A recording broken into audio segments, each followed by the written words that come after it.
프랑스 파리에 있는 루브르 박물관에서 가장 인기가 많은 작품은 르네상스를 이끈 천재 예술가로 불리는 레오나르도 다빈치가 그린 모나리자입니다. 우는 것 같기도 하고 웃는 것 같기도 하는 아주 미묘한 표정의 미소를 담은 모나리자는 다빈치가 1503년부터 그리기 시작했고요. 다빈치가 죽은 1519년에도 그의 화실에 남아 있었기 때문에 완성작이 아닌 미완성작이라는 것이 미술 전문가들의 지배적인 의견입니다. 악성, 즉 음악의 성인이라고 불리는 베토벤에게도 미완성 교향곡이 있었습니다.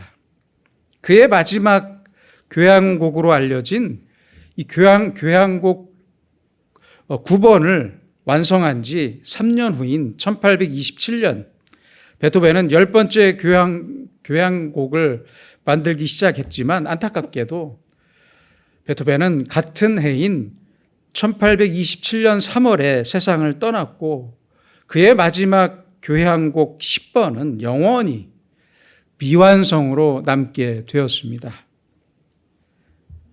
러시아를 대표하는 세계적인 소설가인 도스토옙스키의 카라마조프가의 형제들도 미완성의 작품입니다. 그런데 따지고 보면 우리가 만나는 예술 작품들은 사실 모두가 미완성일 수밖에 없는 것 같습니다. 왜냐하면 예술에서는 이미 정해진 정답이 없기 때문입니다. 그런 면에서 우리의 인생도 미완성이라고 말할 수 있을 것 같습니다. 양식적으로는 미완성이지만 내용적으로는 결코 미완성이 아니다. 슈베르트의 미완성 교향곡에 대한 브람스의 이 말이 어쩌면 끝내 미완성일 수밖에 없는 우리의 인생의 아주 중요한 힌트가 될 것 같습니다.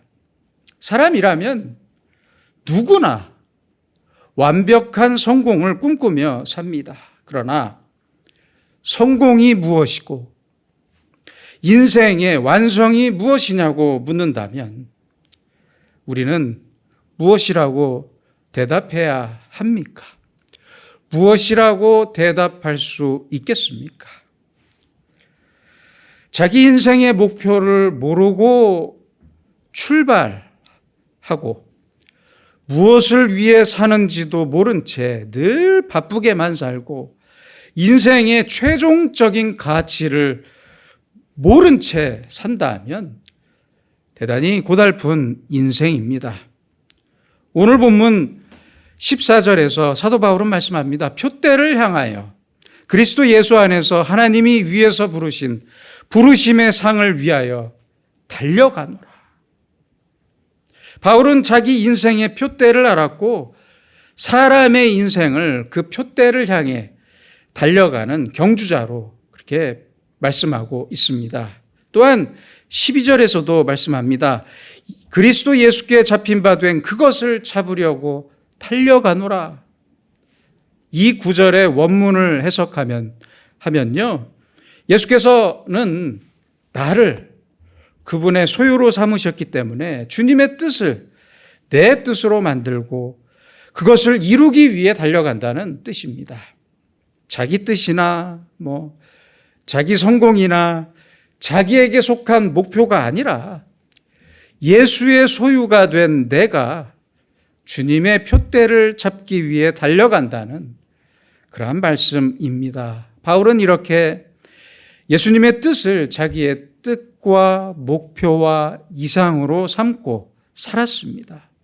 지난 과거의 모든 일은 그렇죠? 사실 단 한 번의 일회적인 과거의 일이지만 지금 표대를 잡으려고 달려가는 모습은 반복적인 연속성을 말하고 있습니다. 동시에 그리스도에게 사로잡혔던 과거를 완료형으로 말하면서 변함없는 하나님의 부르심을 사도 바울은 말씀하고 있습니다. 사람들을 보세요. 자기와 가족을 위해 자기가 꼭 성공해야겠다고 하는데 사실 그 속을 깊이 들여다보면 자기 욕심과 자기 욕망을 위한 성공입니다. 그러나 바울은 자기 욕망을 목표로 삼지 않았습니다. 오직 하나님의 뜻을 위해, 그리고 나를 붙잡으신 예수님의 사랑과 하나님의 뜻이 반드시 이루어질 것을 믿고 그 뜻을 자기 인생의 목표로 삼았습니다. 또한 달려간다는 말은 어쩔 수 없이 내가 끌려간다는 뜻이 아닙니다. 그런데 지금의 사람들을 보면요, 계속 끌려다니며 살고 있습니다. 그렇잖아요? 부모님의 잔소리 때문에 공부하고 카드값과 대출금 때문에 출근한대요. 낳았으니 기르고 태어났으니 사는 것처럼 보입니다. 왜 이렇게 사는 것입니까? 우리는 강제로 끌려가는 인생이 아니라 확실한 목표를 갖고 살고 나를 향하신 하나님의 뜻을 믿고 그 뜻을 위해 살아야 합니다. 달려가노라. 바울의 이 말씀은 헬라어로 디오코인데 몸을 앞으로 숙이고 열심히 달린다는 뜻입니다. 경주자가 내가 가야 할 곳을 알고 뛰어가는 모습입니다. 몸을 앞으로 숙이고 열심히 뛴다. 그런 뜻입니다. 바울은 단 한 번의 하나님의 부르심을 아주 소중히 여겼고 하나님의 뜻을 자기 인생의 분명한 목표로 삼고 인생 끝에 있을 그 부름의 상을 위해 뒤돌아보지 않고 달리는 그러한 인생을 살았습니다. 그리고 13절에서 하나님의 뜻을 향해 달리는 인생을 세 가지의 모습으로 설명하고 있습니다. 첫째는 내가 잡은 줄로 여기지 아니하고입니다. 인생의 끝까지 절대 끝나지 않을 미완성의 인생을 말씀하고 있습니다. 지금에까지의 바울은 여러 면에서 아주 엄청난 일을 이루었습니다. 여러분들도 아시다시피 3번에 걸친 전도 여행으로 아시아와 마게도니아와 헬라 지역을 개척했고 많은 교회를 세웠습니다. 그러나 그는 아직도 잡은 줄로 여기지 않았습니다. 내가 많은 일을 했다. 그래서 나는 가장 큰 종이다. 이렇게 교만하지 않았습니다. 어느 목사님이 자기가 어렸을 때부터 수십 년 동안 교회를 다녔고 또 30년 넘게 목사로 살았는데 이제 은퇴를 몇 년 앞두고 돌아보니까 환갑이 넘어도 도무지 변하지 않는 자기의 성격 때문에 고민을 했습니다. 깊이 고민을 하다가 성경 인물들 중에서 과연 누가 자기의 성격을 고쳤을까? 그것을 궁금해하고 열심히 찾다 보니까 바울밖에 없었다고 그렇게 말을 했습니다. 상당히 공감이 가는 이야기 같습니다. 그렇습니다. 바울은 그 인격이 신앙적으로 완전히 변화된 사람이었고 위대한 믿음의 사람이 분명합니다. 그러나 바울은 끝까지 내가 잡은 줄로 여기지 않는다. 이렇게 고백하고 있습니다. 그런데 우리는 왜 잡은 줄로 여기고 사는 것입니까? 내 노력이 완전하다고 생각하고 내 지식이 완전하다고 생각합니다. 내 사랑이 완전하고 내 믿음이 완전하고 내 기도가 완전하다고 생각하는데요. 아닙니다. 아니에요. 절대 자본줄로 여기지 마세요. 사랑을 생각해 보세요. 사랑도 언제나 미완성입니다. 자식을 시집 보내고 장가 보낸 부모님의 사랑을 생각해 보세요. 그 마음을 생각해 보세요.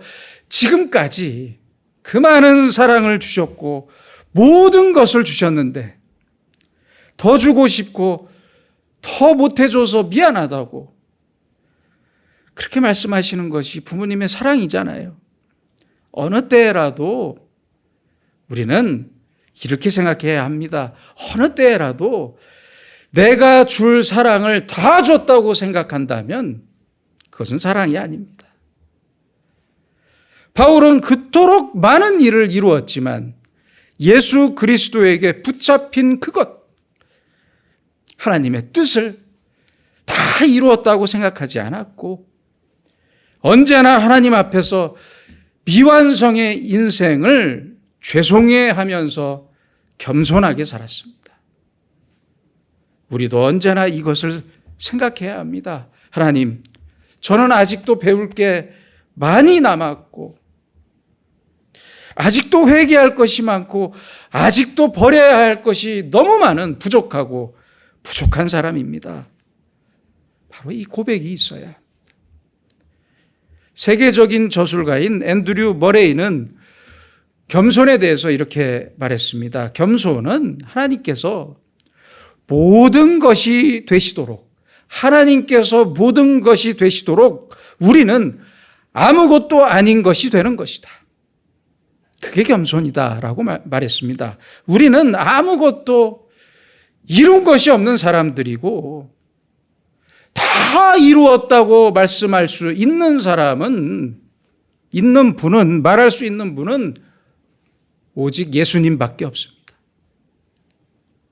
예수님이 과거에 이루신 일들을 믿고 그리고 현재와 미래에 이루실 것을 믿고 살아야 합니다.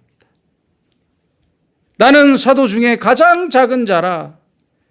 바울은 자신을 가장 작게 여기고 부족하게 여기면서 완성을 향해 가는 미완성의 인생을 고백했던 것입니다.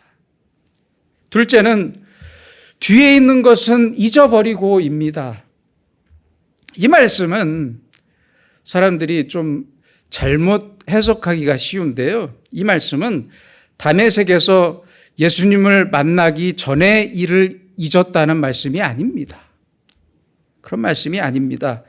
그리스도인을 박해했던 일은 이미 다 잊었습니다. 그렇잖아요. 지금의 이 말씀은 자신이 예수 그리스도를 영접해서 그리스도인으로 살면서부터 있었던 모든 일을 잊었다는 말씀입니다. 시점이 중요합니다. 예수님을 만나면서부터 완전히 새로운 사람으로 살고 3번의 전도 여행을 통해 수많은 오해와 수고와 고통과 아픔을 겪은 바울이 오늘 말씀하고 있습니다. 뒤에 있는 것을 다 잊었다. 잊어야 합니다. 호텔계에서는 아주 살아있는 역사로 불리는 분이 있습니다. 45년 동안 호텔에서 일을 하셨던 분인데요. 현재 71세인 권문현 지배인은 갑질과 욕설을 쏟아내는 손님들을 대할 때 자신만의 비결을 말했는데 그것은 이 말이라고 합니다. 선생님, 명함 한 장만 주시겠어요? 명함 한 장만 주십시오. 그리고 명함을 받고 무슨 일을 하시는지 묻고 그 손님의 이야기를 들어주다 보면 어느새 손님이 화를 멈추고 불평을 모두 잊어버리게 된다고 그렇게 말하고 있습니다. 나도 잊고 상대도 잊게 만들어야 대화가 통한다고 그렇게 말하고 있습니다. 여러분, 지금까지의 일은 모두 잊어야 합니다. 그러니까 나이가 많아서 건망증이 찾아왔다면 슬퍼하지 마시고 오히려 고맙게 생각하세요. 잊을 수 있다는 게 하나님께서 인간에게 주신 얼마나 큰 축복인지 모릅니다. 그렇잖아요. 어떤 노인분들은 자기의 젊었을 때를 자랑하고 자기 자식들을 자랑해요. 도무지 그 말 외에는 대화가 통하지 않아요. 그렇잖아요. 누구든지 자기 자랑하기를 좋아하면 이제 나이 든 줄 아십시오. 나이 든 겁니다. 다른 사람들은 전혀 관심 없는 자기의 과거 이야기가 많다면 늙었다는 증거입니다. 그래요. 경험도 중요합니다. 그 사람의 경험이 중요하지 않다는 이야기가 아닙니다. 그러나 그 경험이 나에게 나쁜 타성이 된다는 것을 알아야 합니다. 자신을 그 과거에 꽁꽁 묶어버려서 앞으로는 새로운 경험을 못하게 만들기 때문입니다. 과거의 업적이나 화려했던 시절에 빠져 있는 동안에는 도무지 앞으로 달려갈 수가 없습니다. 다 잊어야 합니다. 목사님들이 주일 예배 대표 기도를 부탁할 때 가끔 어떤 분들은 이런 말을 하죠. 목사님, 저는 대표 기도를 해본 적이 없어요. 저는 떨려서 못합니다. 이렇게 말하면서 거부를 하는데요. 못했다면 이제라도 시작해야 합니다. 지난 과거 때문에 못한다면 평생 못하고 맙니다. 요셉을 노예로 팔았던 형들은 총리가 된 요셉을 다시 만났지만 과거 자신들의 큰 잘못 때문에 아버지가 돌아가시면 복수를 당할까 봐 아버지가 살아계실 때 요셉에게 간절히 용서를 구했습니다. 그때 요셉이 뭐라고 말했습니까? 내가 당신들과 당신들의 자녀를 기르리이다. 걱정하지 마세요. 요셉은 다 잊었습니다. 그 형들이 못 잊었어요. 그렇잖아요. 여러분, 지금까지의 과거는 다 잊어야 합니다. 모두 잊어야만 앞으로 달려갈 수 있습니다. 좋은 기억이든지 안 좋은 기억이든지 내 자랑이든지 내 부끄러움이든지 모두 잊어버리고 날마다 오늘을 새로운 원점에서 시작해야 합니다. 이것이 그리스도인의 믿음이고 용기입니다. 셋째는 앞에 있는 것을 잡으려고 달려간다 하는 말씀입니다. 어떤 사람이요, 그림 한 점을 사려고 유명한 화가의 화실을 방문했습니다. 이 방문객은 화가가 그린 그림을 전부 둘러보고 나서 화가에게 물었습니다. 선생님, 이 그림들 중에서 최고의 작품 하나만 알려주세요. 그게 무엇입니까? 제가 사겠습니다. 화가는 주저없이 말했습니다. 네, 제 최고의 작품은 다음에 그릴 작품입니다. 다음에 그릴 그림이 제 최고의 작품입니다. 우리 그리스도인에게는 잡아야 할 분명한 표대가 있습니다.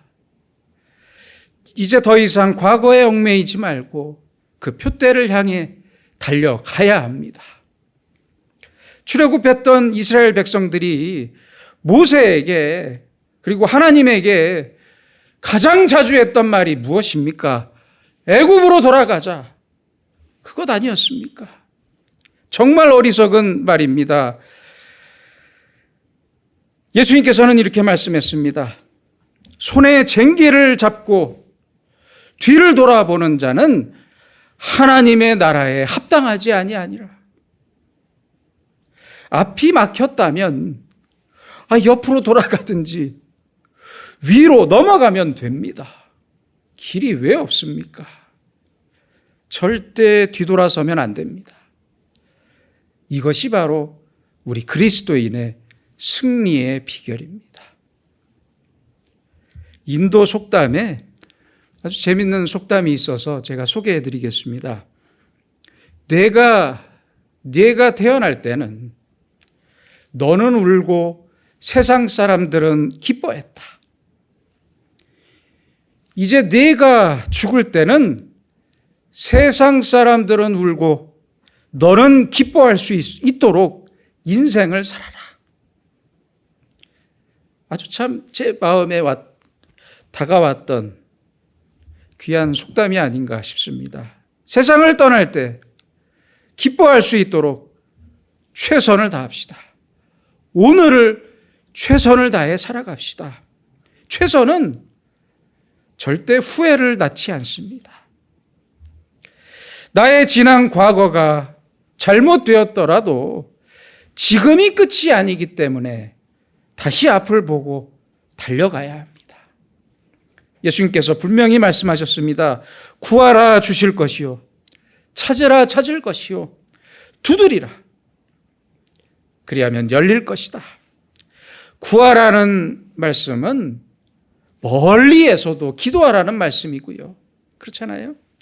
찾으라는 것은 가만히 있으라는 게 아니라 열심히 돌아다니라는 말씀이고, 두드리라는 것은 문 앞에 가까이 가서 두드리라는 말씀입니다. 아무것도 안 하고 가만히 앉아서 후회하고 눈물만 흘린다면 우리는 아무것도 이룰 수가 없습니다. 아무것도 이룰 수 없어요.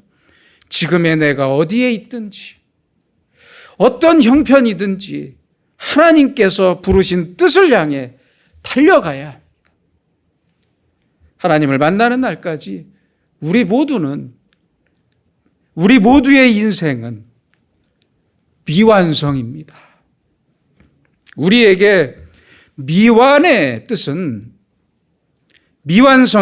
뜻은 완성을 향해 하나님의 일에 최선을 다하고 있는 상태를 말하는 것입니다. 하나님이 위에서 부르신 그 부름의 상을 위해, 그 부름의 상이라는 완성을 위해 우리는 하나님의 뜻을 이루기 위해서 최선을 다하는 미완성의 인생을 사는 사람들입니다. 사도 바울처럼 내 인생은 미완성이라고 고백하는 겸손으로 살면서 하나님께서 들고 계시는 그 표대를 향해 앞만 보고 달려가야 합니다. 그리고 날마다 우리도 사도 바울처럼 고백해야 합니다. 표대를 향하여 그리스도 예수 안에서 하나님이 위에서 부르신 부름의 상을 위하여 달려가노라. 기도하겠습니다.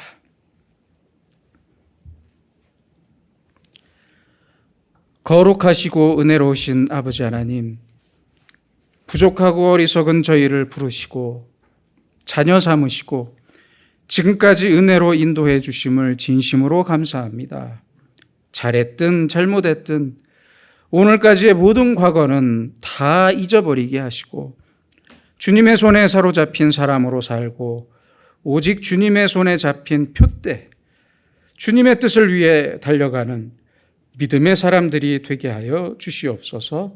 그래서 인생의 모든 경주를 마치고 주님을 만날 때 주님이 예비하신 부름과 상과 영광을 누리는 주님의 사람들이 되게 하여 주시옵소서. 예수님의 이름으로 기도드립니다. 아멘.